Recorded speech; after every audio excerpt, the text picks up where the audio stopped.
मित्रों नमस्कार। अपने बीच भारतीय जनता पार्टी के माननीय राष्ट्रीय प्रवक्ता डॉक्टर संबित पात्रा जी आपको संबोधित करेंगे। मेरा विनम्र निवेदन है माननीय संबित जी से कि आपको संबोधित करें। धन्यवाद संजय जी। कल भी आपने देखा था कई प्रेस कॉन्फ्रेंसेस हुए। भारतीय जनता पार्टी ने फ्रीबीज को लेकर अरविंद केजरीवाल और उनकी राजनीति को हमने एक्सपोज किया, तो वहीं फिर से एक बार नासमझी और झूठ से भरे प्रेस कॉन्फ्रेंस के माध्यम से मनीष सिसोदिया जी ने और संजय सिंह जी ने लोगों को बरगलाने की कोशिश की। राइट ऑफ, वेव ऑफ, कर्ज माफी, इन सभी विषयों को लेकर आम आदमी पार्टी ने जनता को बरगलाने की कोशिश की। बंधुगण, ये आज एक डिटेल्ड प्रेस कॉन्फ्रेंस है जिसमें अरविंद केजरीवाल जी और आम आदमी पार्टी, इनकी सारी पोल पट्टी, इसकी खुलासा जो है, ये खुलासा आज हम करने वाले हैं। आपको भी लग रहा होगा अचानक ये विषय क्यों महत्वपूर्ण बन गए हैं। माननीय प्रधानमंत्री जी ने जब रेवड़ी कल्चर के विषय में बताया था, माननीय प्रधानमंत्री जी ने जब फ्रीबीज के विषय में बताया था, तो किसी पॉलिटिकल पार्टी का तो नाम नहीं लिया था। उन्होंने इस प्रकार से कहा था कि हिंदुस्तान की राजनीति किस प्रकार से सुचारू रूप से जन कल्याण का काम करते हुए आगे बढ़े। किंतु अरविंद केजरीवाल जी को लगा कि ये मेरे लिए ही कहा गया है और आज तक उसकी प्रेस कॉन्फ्रेंस की लड़ी लगी हुई है। दरअसल इसके पीछे का सत्य क्या है, वो आज हम खुलासा करेंगे। पहला विषय है, एक तरह से अगर देखा जाए तो ये एक एंटीसिपेटरी बेल है मनीष सिसोदिया जी के लिए। आप सभी जानते हैं मनीष सिसोदिया जी एक्साइज के पूरे घोटाले में संलिप्त है। किस प्रकार से जिन लोगों को टेंडर नहीं देना चाहिए, जिन शराब माफियों को मैन्युफैक्चरिंग रिटेल में नहीं आ सकते हैं, उन मैन्युफैक्चरर्स को, उन शराब माफिया को जिस प्रकार से अरविंद केजरीवाल जी के कहने पर मनीष सिसोदिया जी ने शराब के ठेके बांटे रेवड़ी की तरह दिल्ली में, एलजी के विषय को ताक में रखकर जिस प्रकार से यहां शराब के ठेके खोले गए, ब्लैक लिस्टेड कंपनियों को भी ठेके दिए गए और अपने दोस्तों को अरविंद केजरीवाल और मनीष सिसोदिया ने उनके साथ जो याराना निभाया, 144 करोड़ रुपया उनका माफ करके। आप सोचिए, दोस्ती भी किससे? शराब माफियों से। जो शराब के माफिया हैं उनके साथ दोस्ती निभाते हुए जनता की गाढ़ी कमाई से 144 करोड़ रुपया इसका माफी, इसको जो है एक तरह से जनता से लेकर के इन माफिया के हाथ में देना, यह याराना केजरीवाल जी, उनकी सरकार और मनीष सिसोदिया ने किया है। कैबिनेट में ये सारा कुछ पहले पास कराया, उसके बाद उसे खारिज किया, क्योंकि उन्हें पता था कि उनसे गलती हुई है। आज अरविंद केजरीवाल जी और मनीष सिसोदिया जी भली भांति जानते हैं कि जो हश्र सत्येंद्र जैन जी का हुआ है, वही हश्र मनीष सिसोदिया जी का होने वाला है। क्योंकि कानूनी रूप से वो गलत है, ये भली भांति रूप से अरविंद केजरीवाल और मनीष सिसोदिया जानते हैं। तो इसलिए इन्होंने निर्णय लिया है कि चलो हंगामा बरपाए, आगे चलकर सच्चाई सामने आएगी। यह पूरा विषय कानून का है। कानून से भी आम आदमी पार्टी को संरक्षण नहीं मिलने वाला है। इसलिए फ्रीबी करके, इस पर रोज प्रेस कॉन्फ्रेंस करके मोदी जी की सरकार के ऊपर हमला बोल करके कहीं न कहीं मनीष सिसोदिया जी के एंटीसिपेटरी बेल के लिए ये एप्लीकेशन चल रहा है। जब मनीष सिसोदिया पे गाज गिरेगा तो बताएंगे, देखो हमने तो अटैक किया था, इसलिए हमें इस प्रकार से भुगतना पड़ रहा है, क्योंकि हमने प्रेस कॉन्फ्रेंस किए थे, इसलिए मनीष सिसोदिया जी के ऊपर ज्यादती हो रही है। तो पूरा का पूरा मामला यही है। और इसके साथ साथ कुछ और खुलासे, क्यों ये जो फ्रीबी की राजनीति, ये जो रेवड़ी की राजनीति अरविंद केजरीवाल जी कर रहे हैं, मैं एक एक करके आपके सामने रखता हूं। ये अरविंद केजरीवाल जी ने कल एक फेक न्यूज भी ट्वीट किया। उनके किसी कार्यकर्ता ने ट्वीट किया था कि जो यूके के प्राइम मिनिस्टर कैंडिडेट हैं वो भी गदगद हो गए अरविंद केजरीवाल जी के ये स्कूल मॉडल से, तो वो भी उसका अध्ययन कर रहे हैं। बाद में मालूम पड़ा ये फेक न्यूज था, ये कोई पेड न्यूज इत्यादि था, उसको अरविंद केजरीवाल जी ने अपने प्रोपागेंडा के लिए ट्वीट किया था। ये पूरा खुलासा आप लोगों ने किया है। एजुकेशन का ढिंडोरा पीटते रहते हैं अरविंद केजरीवाल कि हमारा स्कूल मॉडल ऐसा है, हमारा स्कूल मॉडल वैसा है। आप जानते हैं अरविंद केजरीवाल जी का स्कूल मॉडल कैसा है? 2015 में जब अरविंद केजरीवाल पहली बार चुनाव लड़ रहे थे और जब वो मुख्यमंत्री बने, उस समय अरविंद केजरीवाल जी ने वायदा किया था, आम आदमी पार्टी ने वायदा किया था कि हम सत्ता में आएंगे 500 स्कूल बनाएंगे। उसके बाद लोगों ने आरटीआई डाला अभी कि बताइए कितने स्कूल बन गए। आपने तो वादा 500 स्कूल का किया था, बनना तो दूर 16 स्कूल बंद हो गए हैं। ये आरटीआई के माध्यम से मालूम पड़ा है, 16 स्कूल बंद हो गए हैं। There are 16 number of government schools which are closed during 2015 to 2021. ये आरटीआई का मैं पढ़ रहा हूं। 500 स्कूल बनने थे, 16 स्कूल बंद हो गए। अगर मैं गलत हूं, अगर अरविंद केजरीवाल जी ने चोरी चोरी चुपके चुपके अदृश्य 500 स्कूल बना दिए हैं, तो इस प्रेस कॉन्फ्रेंस के बाद दिखा दें, हमें कोई आपत्ति नहीं है कि कहां कहां 500 स्कूल बनाए। दिल्ली में कुल मिलाकर के 1030 स्कूल है। अब ये 1030 स्कूलों में आपको जान के आश्चर्य होगा, वैसे आश्चर्य नहीं होगा, अरविंद केजरीवाल जी को आप भी जान गए हैं, 701 स्कूल में प्रिंसिपल नहीं है, प्रधानाचार्य 701 स्कूल में नहीं है। 1000 स्कूल में से 700 स्कूल में प्रधानाचार्य नहीं है और 745 स्कूल में साइंस नहीं पढ़ाया जाता है। इनके स्कूल के मॉडल को देखिए, ये जो फ्रीबी कर रहे हैं कि हम जनता के लिए अपनी जान तक को न्यौछावर करने के लिए तैयार है, ये कर रहे हैं। 745 स्कूल में साइंस नहीं पढ़ाया जा रहा, ये मैं नहीं कह रहा हूं, ये सारा कुछ आरटीआई में है। 416 स्कूल में उप प्रधान आचार्य नहीं है। उससे पहले बताया गया है कि किस प्रकार दिल्ली में 745 स्कूल में प्रधानाचार्य नहीं है, और ठीक उसी प्रकार किस प्रकार से 745 स्कूल्स में जहां प्रधानाचार्य नहीं है वहां साइंस भी नहीं पढ़ाई जाती है। कितने स्कूल में टीचर की वैकेंसी है? 16,834, 16,834 ये स्कूल्स की टीचर की वैकेंसी। और क्या आप कह रहे हैं कि आप तो बहुत फ्री दे रहे हैं, आप तो कमाल कर रहे हैं। यूएस और यूके एकदम सो नहीं रहे हैं, वहां के प्रधानमंत्री और राष्ट्रपति, वो सब अरविंद केजरीवाल रट रहे हैं क्योंकि इतना बढ़िया काम केजरीवाल जी कर रहे हैं। अरे 20,000 के आसपास टीचर आपके स्कूल में नहीं है, किसी स्कूल में प्रधानाचार्य नहीं है, साइंस नहीं पढ़ाया जा रहा है। और ठीक इसके विपरीत मैं आपको कंपैरेटिव डाटा देना चाहता हूं। मोदी जी के साथ हमेशा अपने आप को कंपेयर करने की कोशिश अरविंद केजरीवाल जी करते हैं। आप जानते हैं जो इंफ्रास्ट्रक्चर है भारत सरकार के स्कूलों में, 2014 में आने के पश्चात हैंड वॉश की फैसिलिटी 2012 से 13 में केवल 36% स्कूलों में थी, जो 19 से 20 में बढ़कर 90.2% स्कूल में हो गई। गर्ल्स की टॉयलेट 2012 से 13 केवल 88% स्कूलों में थी, 88% स्कूलों में थी, जो 19-20 में बढ़कर 96.9% स्कूलों में हो गई। ठीक उसी प्रकार हायर एजुकेशन में जो नंबर ऑफ कॉलेजेस 2013-14 में 36,634 था, 19-20 में बढ़कर के 42,342, अर्थात हर दिन 2 कॉलेज स्थापित हो रहे हैं भारतवर्ष में 2014 के बाद।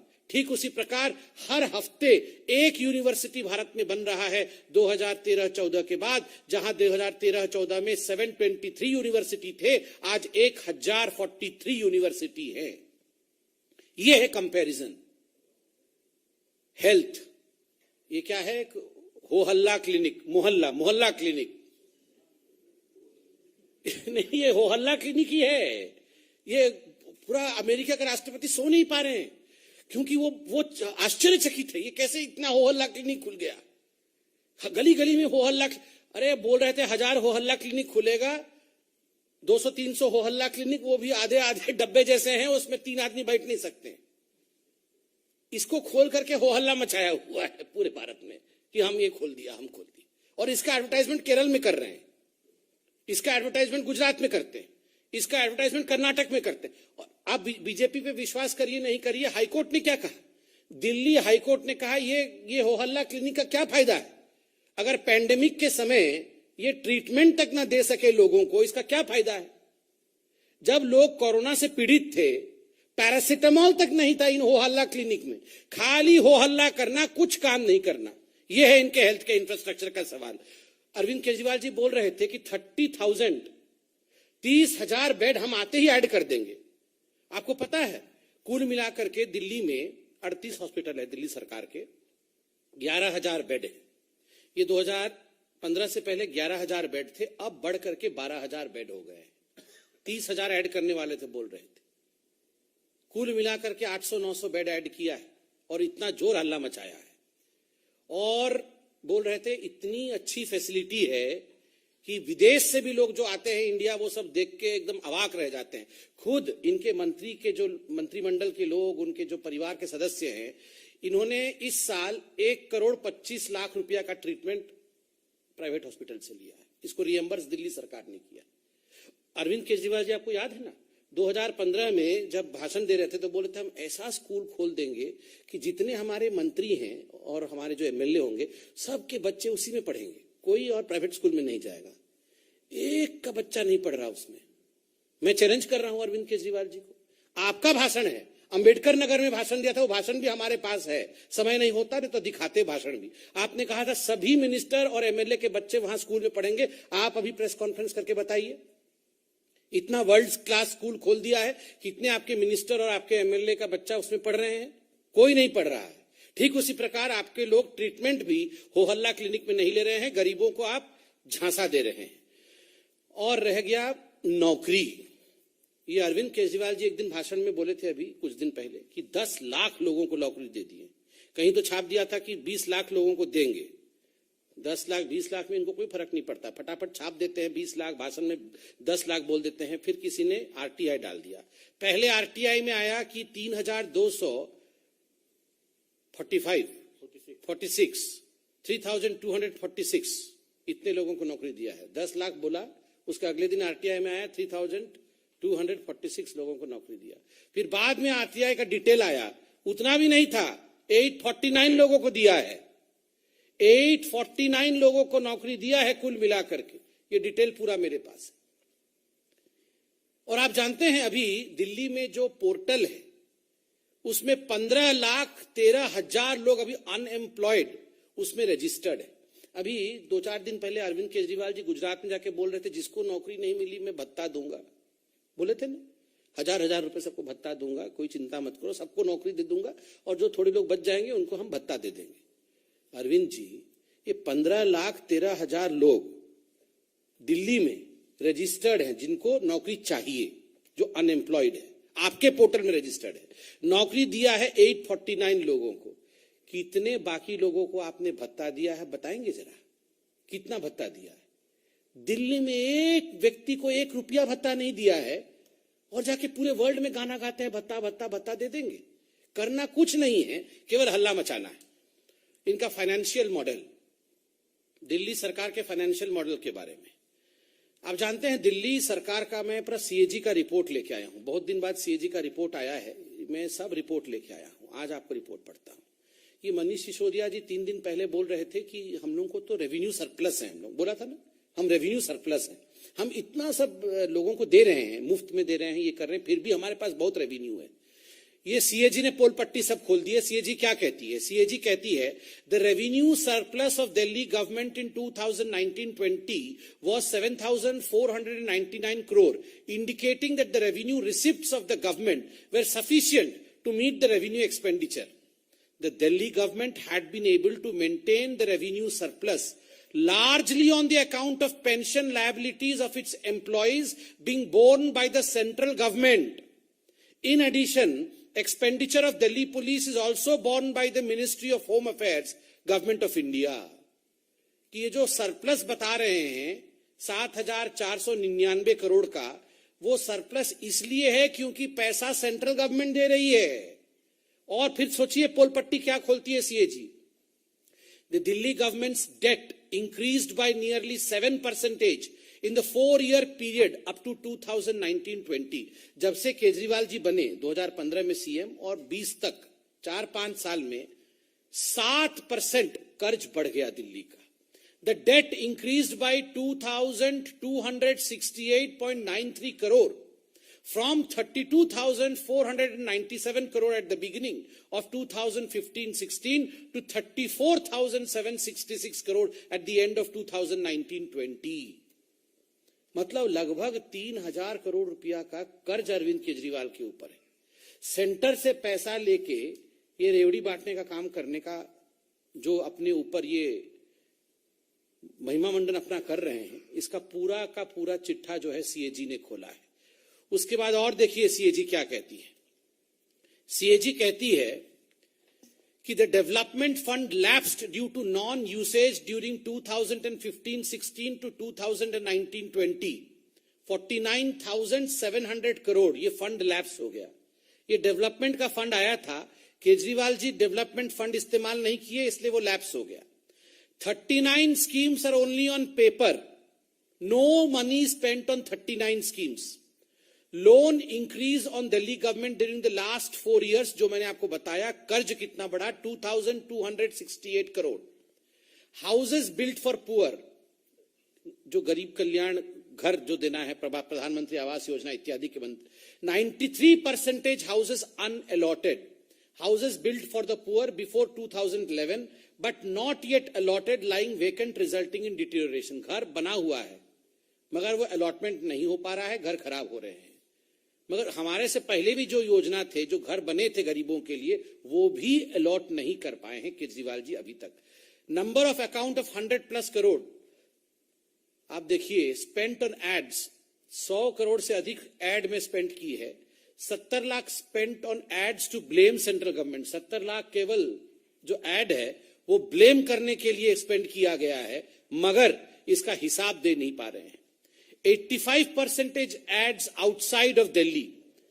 85% जो एड है 33.4 करोड़ रुपया ये दिल्ली से बाहर खर्च किया गया है, दिल्ली में खर्च नहीं किया गया है। ठीक उसी प्रकार 94% of fund unutilised for the labour welfare scheme. जो लेबर वेलफेयर स्कीम के लिए पैसा आया था उसमें 94% उसका इस्तेमाल नहीं हो पाया। डीटीसी में एक बस नहीं खरीदा गया है और 5,280 करोड़ का नुकसान है। आप सोचिए जरा, इस प्रकार की परिस्थिति दिल्ली सरकार की है। और सबसे बड़ी बात जो अभी मैं बताने वाला हूं, आप सबको याद होगा, जब शीला दीक्षित थी तो खैर अरविंद केजरीवाल जी एक बैग लेके चलते थे, बोलते थे इस बैग के अंदर शीला दीक्षित की सारे जो काले कारनामे हैं वो भर्ती हैं, जैसे ही मैं आऊंगा उनको जेल में डाल दूंगा। क्यों? क्योंकि शीला दीक्षित जी ने जो बिजली कंपनी है उसको 300 करोड़ रुपया का सब्सिडी दिया है। आप जानते हैं अरविंद केजरीवाल जी ने बिजली कंपनियों को इस साल कितने का सब्सिडी दिया है? 3,200 करोड़ का सब्सिडी दिया है। अपने यारों को, अपने मित्रों को बिजली कंपनी वालों के साथ साठगांठ करके उनको 3,200 करोड़ रुपया का सब्सिडी दिया है। 300 करोड़ वाले तो चोर थे, उनको जेल में जाना चाहिए था। अब ये 3,000 करोड़ रुपए वाले बिल्कुल बहुत साधु, बिल्कुल दूध का धुला हुआ है, वो सब ठीक है। ये सारा का सारा अरविंद केजरीवाल, मनीष सिसोदिया ये जो रोज प्रेस कॉन्फ्रेंस कर रहे हैं, इसके पीछे 2 कारण है।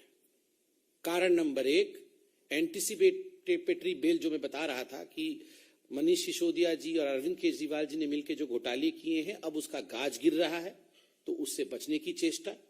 दूसरा, उनकी नौकरी, उनकी स्कूल्स और उनके स्वास्थ्य की जो योजनाएं थी, अब वो धीरे धीरे सामने आने लगे हैं। तो स्वाभाविक रूप से उसके ऊपर किस प्रकार से अपने आप को बचाएं, इसलिए ये प्रयास किया जा रहा है। एक और अच्छी बात आपको बता दिया जाए, ये अरविंद केजरीवाल जी जो हेल्थ के लिए इतना बताते हैं, मैं पंजाब का भी कुछ विषय लेके आया हूं। देखिए, ये जो पंजाब सरकार थी इससे पहले और अभी जो पंजाब सरकार आई है आम आदमी पार्टी की, अभी आपको जान के आश्चर्य होगा कि आम आदमी पार्टी की सरकार आयुष्मान भारत योजना के अंतर्गत जो हेल्थ इंश्योरेंस स्कीम थी सेंट्रल गवर्नमेंट की, पीजीआई को 16 करोड़ रुपए दे नहीं पाई। पीजीआई का 16 करोड़ रुपए बकाया था, तो पीजीआई ने पंजाब के लोगों को आयुष्मान भारत के अंतर्गत ट्रीट करने से मना कर दिया है, क्योंकि 16 करोड़ रुपए बकाया है।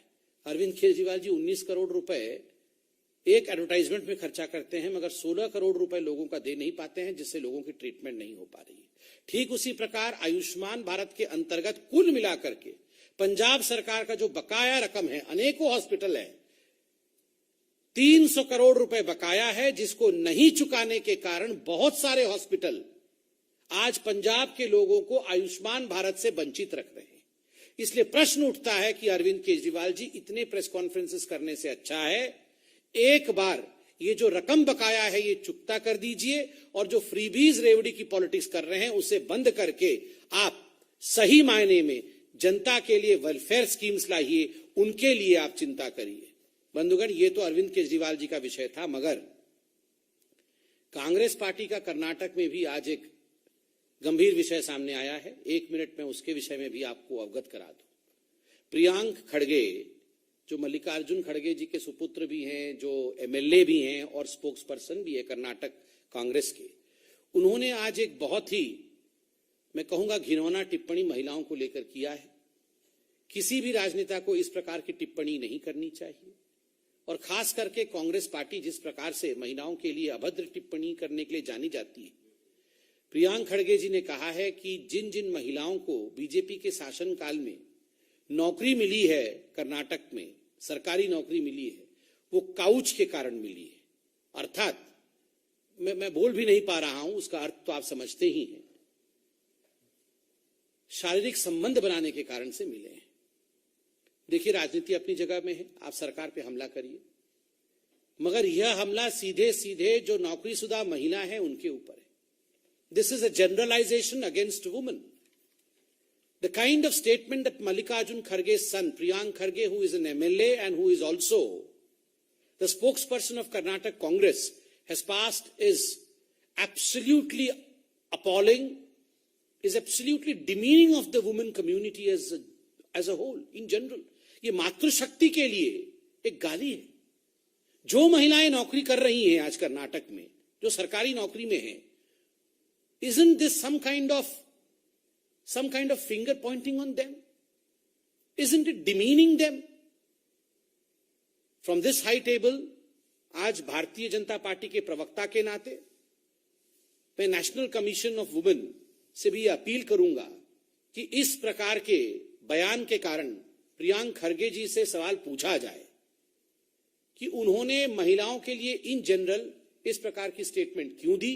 और मुझे लगता है जिस पार्टी की अध्यक्षा स्वयं एक महिला हो, और जिस पार्टी में श्रीमती वाड्रा कहती है लड़की है लड़ सकती है, वहां महिलाओं के लिए इस प्रकार की कुलचित सोच अगर किसी नेता के मन में है, तो मुझे लगता है he should be reprimanded by none other than Sonia Gandhi and Shrimati Vadra. Thank you so much. कोई सवाल हो तो अवश्य पूछे। Nishant Rai, News nation.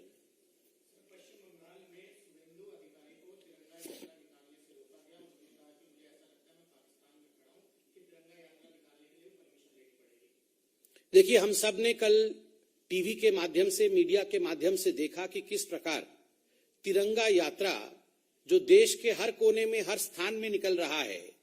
जब बंगाल में हमारे एलओपी, लीडर ऑफ अपोजिशन, जिन्होंने ममता जी को हराया भी है, शुभेंदु अधिकारी जी निकाल रहे थे, उन्हें रोक दिया गया, उन्हें तिरंगा यात्रा निकालने नहीं दिया गया। स्वाभाविक है, ममता बनर्जी बंगाल में नोट यात्रा तो निकालने देती है, करोड़ों खरबों रुपए नोट इधर से उधर हो जाते हैं, मगर अपने देश के झंडे के प्रति इस प्रकार की भावना, उसके लिए यात्रा निकालने से मनाही, ये कहीं ना कहीं ममता जी और उनकी पार्टी को पूर्णतः एक्सपोज करती है कि केवल और केवल भ्रष्टाचार और करप्शन यही उनका उद्देश्य है। They are far away from patriotism and nationalism. Ravikant, Jairam Ramesh ji ने ट्वीट किया है कि सेंट्रल हॉल में 25वीं 50वीं और 60वीं जयंती मनाई गई देश की, लेकिन 75 वर्ष पूरे होने पर कोई कार्यक्रम वहां नहीं हुआ, जो कि सर्वज्ञानी जी को ग्लोरीफाई करने के लिए किया गया।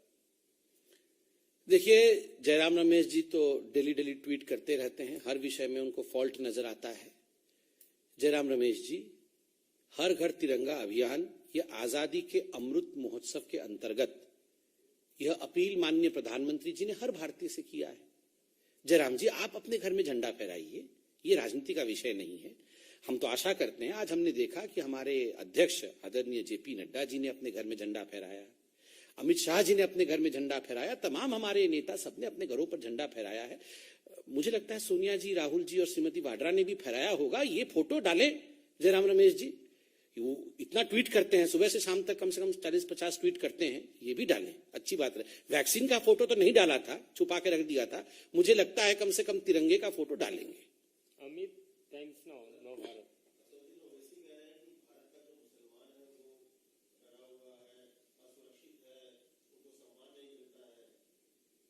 नहीं, उनकी रिकॉर्ड फंस गई है, वो यही बात सुबह से शाम तक हर दिन बोलते रहते हैं। कोई नहीं डरा हुआ है, वो डरे हुए हैं क्या, उनसे पूछिए।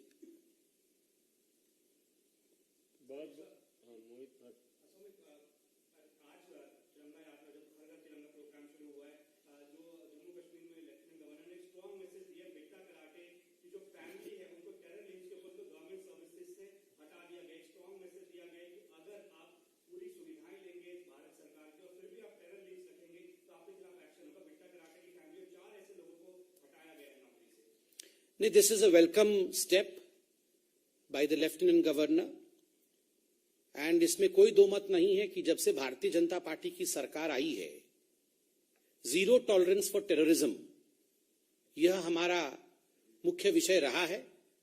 और जिस प्रकार टेररिज्म की गतिविधि में कमी आई है, ये हम सब जानते हैं। मुझे लगता है कि कुछ विषय ऐसे होते हैं जिनमें राजनीति नहीं होनी चाहिए, और आतंकवाद का विषय भी ठीक ऐसा ही विषय है जिसमें देश को एकजुट होकर किस प्रकार से आतंकवाद को मूल से समाप्त किया जाए, हम सबको उसी दिशा में बढ़ना चाहिए।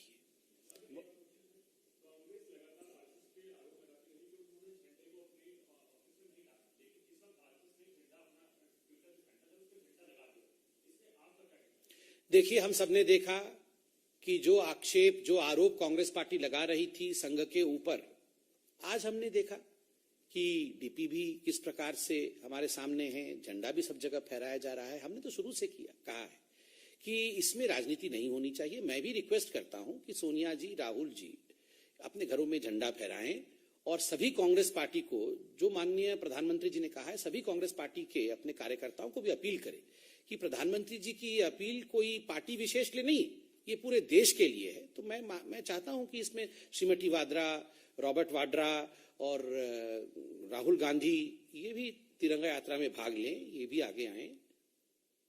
धन्यवाद।